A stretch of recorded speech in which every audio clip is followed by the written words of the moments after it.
ಓಂ ಗಂ ಗಣಪತಯೇ ನಮಃ. ಶ್ರೀಮಾತ್ರೇ ನಮಃ.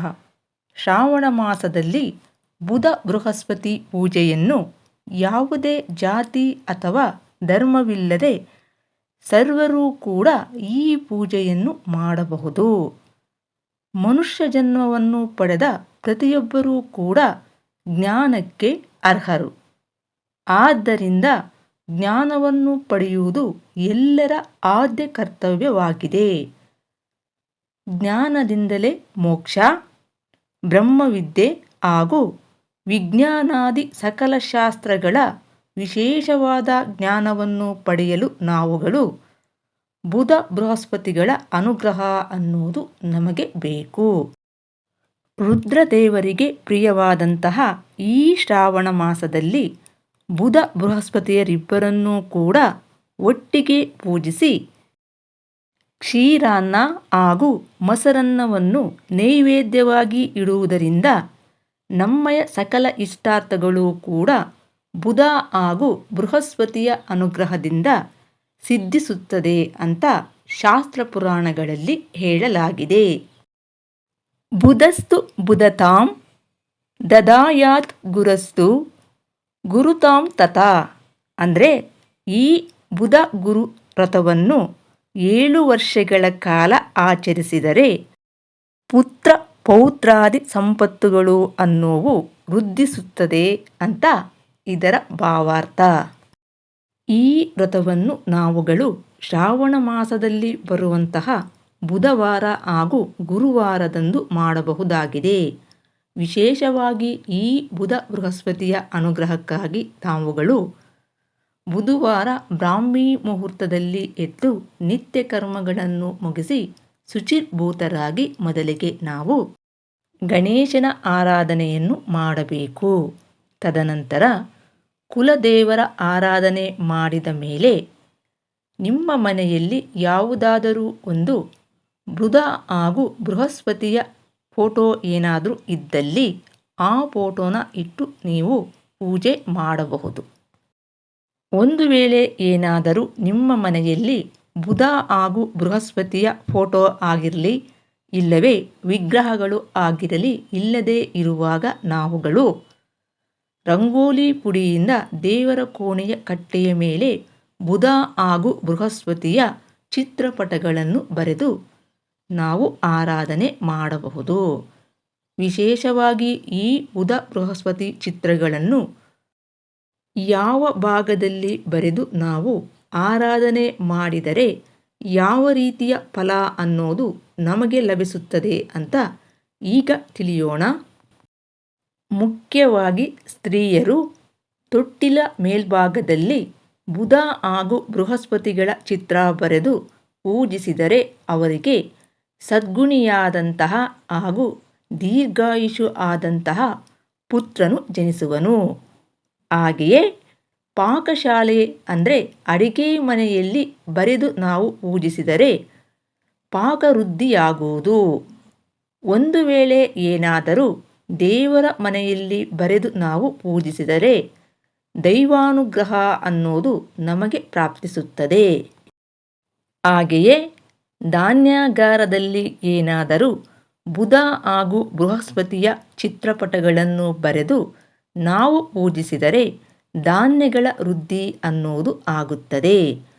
ಒಂದು ವೇಳೆ ಏನಾದರೂ ಕೋಶಾಗಾರದಲ್ಲಿ ಬರೆದು ನಾವು ಪೂಜಿಸಿದರೆ ಕೋಶವು ವೃದ್ಧಿಸುತ್ತದೆ. ಈ ಪ್ರಕಾರವಾಗಿ ಸ್ಥಾನಭೇದದಿಂದ ಅಲ್ಲಲ್ಲಿ ಅಭಿವೃದ್ಧಿಯಾಗಿ ಉತ್ತಮವಾದಂತಹ ಫಲ ಅನ್ನೋದು ಲಭಿಸುತ್ತದೆ. ವಿಶೇಷವಾಗಿ ಈ ದಿನಗಳಂದು ನಾವುಗಳು ಬ್ರಾಹ್ಮಣ ಭೋಜನ ಮಾಡಿಸಿ ಅವರಿಗೆ ಮೊಸರನ್ನವನ್ನು ಬಡಿಸಬೇಕು. ಇದರಿಂದ ಬುಧ ಹಾಗೂ ಬೃಹಸ್ಪತಿಯ ಸಂಪೂರ್ಣ ಅನುಗ್ರಹ ಅನ್ನೋದು ನಮಗೆ ಲಭಿಸುತ್ತದೆ. ಈ ದಿನ ವ್ರತ ಮಾಡಿ ಸೋದರ ಮಾವ ಮತ್ತು ಸೋದರ ಅಳಿಯಂದರನ್ನು ಕರೆದು ಭೋಜನ ಮಾಡಿಸಬೇಕು ಅಂತ ರುದ್ರದೇವರು ಸನತ್ಕುಮಾರರಿಗೆ ಶ್ರಾವಣ ಮಾಸ ಮಹಾತ್ಮೆಯಲ್ಲಿ ತಿಳಿಸಿದ್ದಾರೆ.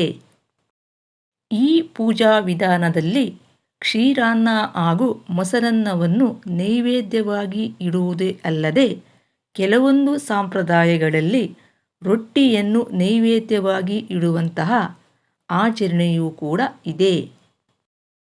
ಒಂದು ವೇಳೆ ಏನಾದರೂ ಈ ಬುಧ ಬೃಹಸ್ಪತಿ ಚಿತ್ರಪಟಗಳನ್ನು ಬರೆಯಲು ನಿಮ್ಮ ಮನೆಯಲ್ಲಿ ಸ್ಥಳಾವಕಾಶ ಅನ್ನೋದು ಇಲ್ಲದೇ ಇರುವಾಗ ನಿಮ್ಮಯ ದೇವರ ಕೋಣೆಯಲ್ಲಿ ಉತ್ತರ ಈಶಾನ್ಯದ ಭಾಗದಲ್ಲಿ ಅಷ್ಟಗಂಧವನ್ನು ತೆಗೆದುಕೊಂಡು ಅದಕ್ಕೆ ಸ್ವಲ್ಪ ನೀರನ್ನು ಮಿಕ್ಸ್ ಮಾಡಿ ಈ ಬುಧ ಬೃಹಸ್ಪತಿ ಚಿತ್ರಗಳನ್ನು ಬರೆದು ನಾವುಗಳು ಆರಾಧನೆ ಮಾಡಬಹುದು. ಈ ಪೂಜಾ ವಿಧಾನದಲ್ಲಿ ಬೃಹಸ್ಪತಿಯ ಅನುಗ್ರಹಕ್ಕಾಗಿ ಹಳದಿ ಬಣ್ಣದ ಹೂಗಳನ್ನು ಸಮರ್ಪಿಸಬೇಕು. ಹಾಗೆಯೇ ಬುಧ ಗ್ರಹದ ಅನುಗ್ರಹಕ್ಕಾಗಿ ನಾವುಗಳು ಬಿಳಿ ಬಣ್ಣದ ಹೂಗಳನ್ನು ಸಮರ್ಪಿಸಬೇಕು. ಈ ಪೂಜಾ ವಿಧಾನದಲ್ಲಿ ಬುಧ ಹಾಗೂ ಬೃಹಸ್ಪತಿಗೆ ಸಂಬಂಧಿಸಿದ ಧ್ಯಾನ ಶ್ಲೋಕಗಳನ್ನು ಕನಿಷ್ಠ 11 ಬಾರಿಯಾದರೂ ಹೇಳಬೇಕು. ಜೊತೆಗೆ ಬುಧ ಅಷ್ಟೋತ್ರ ಹಾಗೂ ಬೃಹಸ್ಪತಿಯ ಅಷ್ಟೋತ್ರವನ್ನು ನಾವು ಪೂಜೆಯ ಮೂಲಕ ಅರ್ಚಿಸಬೇಕು. ಈ ರೀತಿಯಾಗಿ 2 ತುಪ್ಪದ ದೀಪಗಳನ್ನು ಹಚ್ಚಿಟ್ಟು ಅನೇಕ ಥರದ ಹೂಪತ್ರೆಗಳನ್ನು, ಉತ್ತರಾಣಿ ಮೊದಲಾದವುಗಳನ್ನು ಸಮರ್ಪಿಸುವ ಮೂಲಕ ಅರಿಶಿನ, ಕುಂಕುಮ, ಅಕ್ಷತೆ, ಗೆಜ್ಜೆ ವಸ್ತ್ರಗಳಿಂದ ಪೂಜೆ ಹಾಗೂ ಪ್ರಾರ್ಥನೆಗಳನ್ನು ಮಾಡಬೇಕು. ಈಗ ನಾವುಗಳು ಈ ಪೂಜಾ ವಿಧಾನಕ್ಕೆ ಸಂಬಂಧಿಸಿದ ವ್ರತಕಥೆಯನ್ನು ತಿಳಿಯೋಣ. ಒಮ್ಮೆ ಬುಧ ಮತ್ತು ಬೃಹಸ್ಪತಿ ಅಂದರೆ ಈಗಲೇ ನಿಮಗೆ ತಿಳಿದೇ ಇರುತ್ತೆ, ಗುರುಗ್ರಹ ಅಂತ. ಈ ಬುಧ ಗ್ರಹ ಹಾಗೂ ಗುರುಗ್ರಹ ಇವರಿಬ್ಬರೂ ಕೂಡ ಬ್ರಾಹ್ಮಣರಂತೆ ವೇಷವನ್ನು ಧರಿಸಿ ಒಬ್ಬ ಬಡ ಬ್ರಾಹ್ಮಣ ದಂಪತಿಗಳನ್ನು ಭೇಟಿ ಮಾಡಿದರು. ಆ ಬ್ರಾಹ್ಮಣ ದಂಪತಿಗಳು ಅವರನ್ನು ಸ್ವಾಗತಿಸಿದರು ಮತ್ತು ಆ ದಿನದಂದು ಅವರ ಮನೆಯಲ್ಲಿ ತಯಾರಿಸಿದ ಎಲ್ಲವನ್ನೂ ಕೂಡ ಅವರಿಗೆ ಅರ್ಪಿಸಿದರು. ಬ್ರಾಹ್ಮಣ ವೇಷವನ್ನು ಧರಿಸಿರುವ ಬುಧ ಹಾಗೂ ಬೃಹಸ್ಪತಿಗೆ ಅವರು ಮುಲ್ಲಂಗಿ ಚಟ್ನಿ ಪುಡಿ ಹಾಗೂ ಮಜ್ಜಿಗೆಯನ್ನು ನೀಡಿದರು. ಹಸಿದ ಬ್ರಾಹ್ಮಣರು ಹೊಟ್ಟೆ ತುಂಬ ಅವನ್ನು ತಿಂದು ಸಂತೋಷಪಟ್ಟರು. ಇದಾದ ತಕ್ಷಣವೇ ಬ್ರಾಹ್ಮಣ ದಂಪತಿಗಳು ತಮ್ಮಯ ಬಡತನದಿಂದ ಮುಕ್ತರಾದರು ಮತ್ತು ಬಹಳ ಸಂತೋಷಪಟ್ಟರು. ಹಸಿದ ಬ್ರಾಹ್ಮಣರು ಮತ್ತೆ ಅವರನ್ನು ಭೇಟಿ ಮಾಡಲು ಅವರು ಕಾಯುತ್ತಿದ್ದರು. ಆದರೆ ಅವರು ಹಿಂತಿರುಗಲಿಲ್ಲ. ಆದ್ದರಿಂದ ಅವರು ಗೋಡೆಯ ಮೇಲೆ ಬ್ರಾಹ್ಮಣರ ಚಿತ್ರಗಳನ್ನು ಬಿಡಿಸಿದರು ಹಾಗೂ ಶ್ರಾವಣ ಮಾಸದಲ್ಲಿ ಪ್ರತಿ ಬುಧವಾರ ಹಾಗೂ ಗುರುವಾರದಂದು ಈ ಚಿತ್ರಪಟಗಳಿಗೆ ಪೂಜೆಯನ್ನು ಮಾಡಿದರು. ಮುಖ್ಯವಾಗಿ ಜ್ಞಾನ ಹಾಗೂ ಬುದ್ಧಿಶಕ್ತಿಗೆ ಬುಧ ಹಾಗೂ ಬೃಹಸ್ಪತಿಯು ಅಧಿಪತಿಗಳು ಆಗಿರುವರು. ಆದ್ದರಿಂದ ನಾವುಗಳು ಅಜ್ಞಾನದ ಮತ್ತು ಅಧರ್ಮದ ಮಾತುಗಳಿಗೆ ಕಿವಿಗೊಡದೆ ಕೇವಲ ಭಗವಂತನ ವಿಷಯದ ಶಬ್ದಗಳನ್ನೇ ಆಲಿಸುವಂತೆ ಅವರಿಬ್ಬರ ಉಪಾಸನೆಯನ್ನು ವಿಶೇಷವಾಗಿ ಮಾಡಬೇಕು. ಜ್ಞಾನವನ್ನು ನೀಡುವವ ಗುರುವಾದರೆ ಬುದ್ಧಿ ಚತುರತೆಗೆ ಕಾರಣನು ಬುಧ.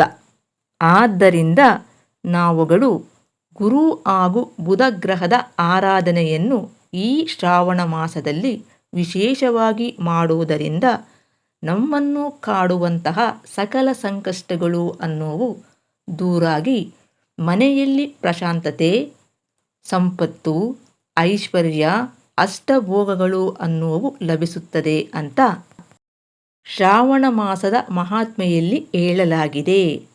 ಹಾಗೆಯೇ ಈ ಬುಧ ಹಾಗೂ ಬೃಹಸ್ಪತಿಗೆ ಸಂಬಂಧಿಸಿದಂತೆ ಕೆಲವೊಂದು ವಿವರಗಳನ್ನು ನಾನು ಡಿಸ್ಕ್ರಿಪ್ಷನ್ ಬಾಕ್ಸಲ್ಲಿ ಕೊಟ್ಟಿರ್ತೀನಿ.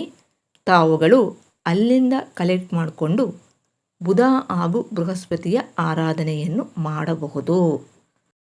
ಸದ್ಯಕ್ಕೆ ಈ ವಿಡಿಯೋನ ಇಲ್ಲಿಗೆ ಮುಗಿಸಿ ಮತ್ತೊಂದು ವಿಶೇಷವಾದ ಮಾಹಿತಿಯೊಂದಿಗೆ ಇನ್ನೊಂದು ವಿಡಿಯೋದಲ್ಲಿ ಮತ್ತೆ ನೋಡೋಣ. ನಮಸ್ಕಾರ.